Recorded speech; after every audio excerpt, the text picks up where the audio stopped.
At the end of the Second World War, the nations of the world gathered together to ensure that such horrifying loss of life would never again be possible. And yet the world has seen over 160 armed conflicts since then. More than 50 wars are going on right now. Every year, war kills or seriously affects the lives of millions of unarmed men, women and children. Today, 90% of war victims are civilians. For them, little or no medical care is available.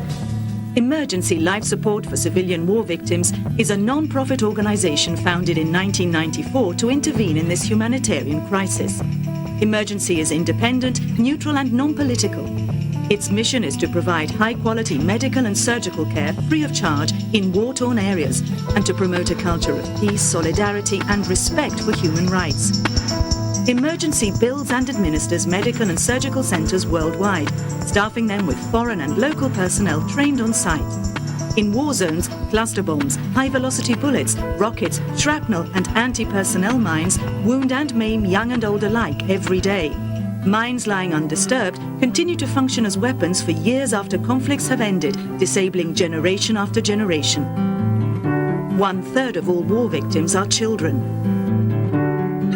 The Universal Declaration of Human Rights says that everyone has the right to a standard of living adequate for the health and well-being of himself and of his family, including food, clothing, housing and medical care.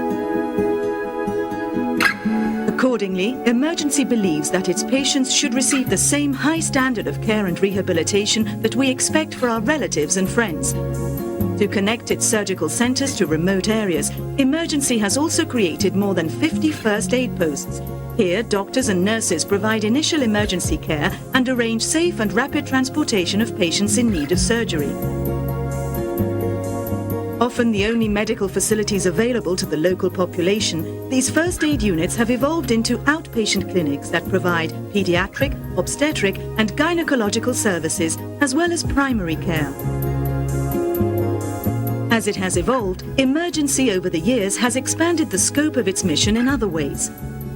In its rehabilitation and social reintegration centres, amputees receive physical therapy and are fitted with prostheses. Vocational training in carpentry, metal fabrication, tailoring and leatherwork is also available, as well as assistance in starting a small business.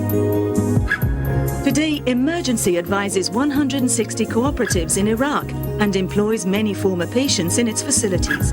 Integration as active members of their communities and families is essential if disabled victims are to regain full rights and dignity.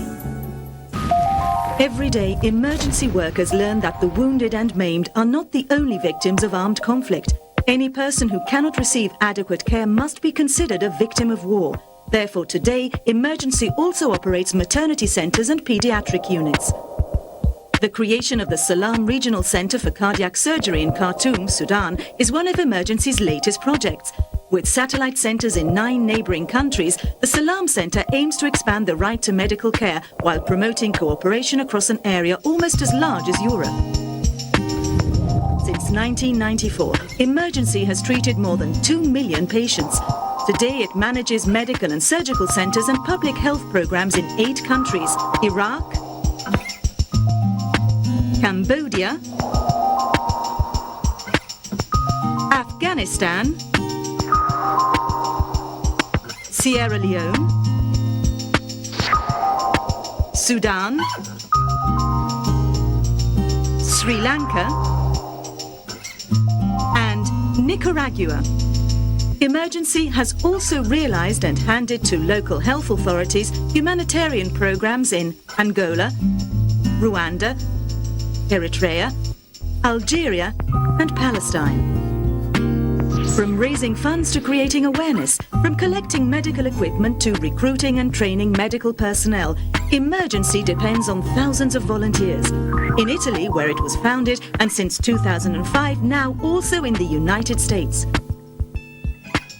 Relying almost entirely on individual donations and institutional grants, Emergency has managed a total budget of almost $90 million in a little over a decade.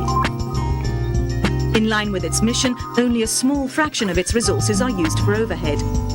94% of Emergency's income goes directly to help civilian war victims.